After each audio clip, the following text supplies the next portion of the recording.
Écoutez, je voudrais vous faire part d'un léger embarras. Nous sommes dans la période que vous savez. Au mois d'avril et de mai, il y a les événements que vous savez. Et j'avais assez logiquement l'envie de vous dire un certain nombre de choses à ce sujet, et en particulier à propos d'un personnage qui m'inspire beaucoup, qui est Emmanuel Macron, mais dont j'aurais voulu traiter le cas par, si vous voulez, par des angles incidents. Bon, et puis, il m'apparaît que nous nous trouvions ici, vous voyez, cette réunion, notre présence nous semble ici à quelque chose d'un peu lunaire aujourd'hui. Enfin, je serais presque tenté de dire absurde. Alors ça, évidemment, c'est les collisions fortuites de calendrier qui veulent ça, donc on n'y peut rien. Mais voilà, il s'est passé ce que vous savez à Aulnay. C'est un événement tout à fait considérable. Et en ce moment, enfin, oui, c'est à 18 h, je crois, il y a une manifestation à Ménilmontant. Alors, comme me le faisait observer à l'instant Louise Moulin, qui est dans la salle, qui a été l'une des chevilles ouvrières, enfin l'un des personnages les plus importants de Nuit debout, c'est moins bien que d'aller manifester à Aulnay directement, mais enfin, ça n'est quand même pas rien. Voilà. Et donc, je me vois en proie à ce que Spinoza appelait le flottement de l'âme, c'est-à-dire un même événement qui produit des affects contradictoires. Donc, je suis évidemment très content d'être ici, et je remercie bien sûr le Théâtre du Rond-Point, et puis et spécialement Jean Daniel pour son invitation. Mais en même temps, j'aimerais beaucoup être à Ménilmontant. Alors, peut-être que nous y soyons tous. Quoi. Alors, n'étant pas doué du don d'ubiquité et les engagements ayant leur valeur morale, voilà, nous sommes ici. Mais quand même, il faut dire un mot. Il faut dire un mot à ce sujet. Même plusieurs. Bon, moi, si vous voulez, c'est quand même un peu vertigineux tout ça. D'abord, moi, il y a quelque chose qui m'impressionne énormément, c'est la tolérance des populations des quartiers. Et quand je dis tolérance, il ne faut pas l'entendre en un sens moral, il faut quasiment l'entendre au sens de la résistance des matériaux, la capacité à encaisser, vous voyez. C'est tout à fait étonnant. Quand on lit des articles ou des reportages, j'en ai lu un il n'y a pas longtemps encore, on voit à quel point les normes de ce qui est acceptable se sont déplacées, et en tout cas sont dans ces quartiers-là vertigineusement différentes des nôtres. Enfin, je veux dire, des populations comme les nôtres, bourgeoises, urbaines, etc., ne toléreraient pas le 10e, peut-être même le 100e de ce que les jeunes des banlieues encaissent quotidiennement. Et puis, il y a eu cette marche à Aulnay, impressionnante de dignité. C'était hier, je crois, ou avant-hier, je ne sais plus. Hier. Bon. Et cette marche, ai-je lu, a été marquée par le fait que la Marseillaise a été entonnée. Et si vous voulez, moi, c'est un détail que je trouve pathétique, mais au sens littéral du terme. Ça donne presque envie de pleurer, quoi. Imaginez-vous que un gosse de bourgeois se fasse agresser, enfin, quand je dis agresser, violer, parce que oui, c'est ça, vous savez, sur France Inter, aujourd'hui, on entendait qu'il s'était agi d'une arrestation un peu musclée. Sur France Info, ça avait été une arrestation brutale. Non, c'est pas de ça qu'il s'agit, Je veux dire, c'est d'un viol, c'est quand même pas la même chose, tout de même. Bon, voilà. Alors imaginez qu'un gosse des beaux quartiers soit l'objet de ce genre de traitement. Et bon, c'est une expérience de pensée à laquelle je vous convie, mais quand même, la population du 16e arrondissement descend dans la rue pour protester contre les violences policières faites aux gosses de riches. Il n'y a pas un moment où ces gens-là éprouveraient le besoin de se mettre à chanter la Marseillaise. Vous comprenez? Qu'est-ce que ça veut dire, ça? Ça veut dire qu'il y a dans les banlieues des populations auxquelles des ordures racistes s'emploient depuis des années à faire savoir qu'elles ne sont pas françaises, qu'elles ne le seront jamais, quand bien même tous leurs papiers sont en règle, qu'elles ne le seront jamais, et que c'est même pas la peine d'essayer. Ils pourront chanter la Marseillaise après que l'un de leurs fils ait été mis à mort par la police. Ils pourront faire le trajet d'Aulnay à la tombe du soldat inconnu sur les genoux, ça ne suffira toujours pas. Car c'est ça qui a été posé dès le début, et qui ne sera jamais dit, évidemment. C'est que rien ne suffira jamais. Ils pourront faire tout ce qu'ils veulent, ça ne sera jamais assez. Et là-dedans, si vous voulez, dans cette perspective, il y a quelque chose de littéralement odieux. Bon. La deuxième chose, c'est la police. Alors voilà, maintenant je pense qu'il y a lieu de se poser la question suivante. La police française est-elle dans un devenir fasciste?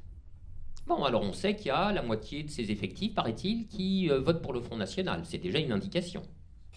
Mais en réalité, on n'a même pas besoin de ça. Le niveau de violence qui a été déployé par la police ces dernières années sous le gouvernement d'une gauche dont il va falloir bientôt se demander également si elle n'est pas elle-même fascistoïde. Ce niveau de violence est proprement inouï. Tous ceux qui ont été dans les manifestations contre la loi El Khomri le savent d'expérience. Des syndicalistes blanchis sous le harnois vous disent n'avoir jamais expérimenté, n'avoir jamais vécu des brutalités pareilles. Et des niveaux de violence dont les formes, les modalités ne sont ni accidentelles, ni fortuites. Enfin, je veux dire, ce sont des stratégies proprement délibérées. Et puis voilà que la mortalité de fourgon, elle aussi, semble connaître un pic inquiétant. Enfin, il y a eu Adama Traoré cet été, il y a le jeune Théo aujourd'hui.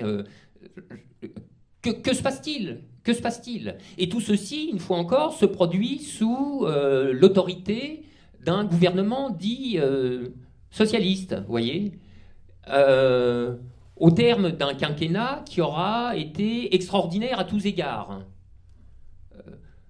On pressentait, on savait en réalité depuis longtemps à quel point ce socialisme-là était de droite, s'était abandonné au néolibéralisme. Pour un peu, il aurait presque réussi à nous surprendre, hein, même pendant ce quinquennat-là.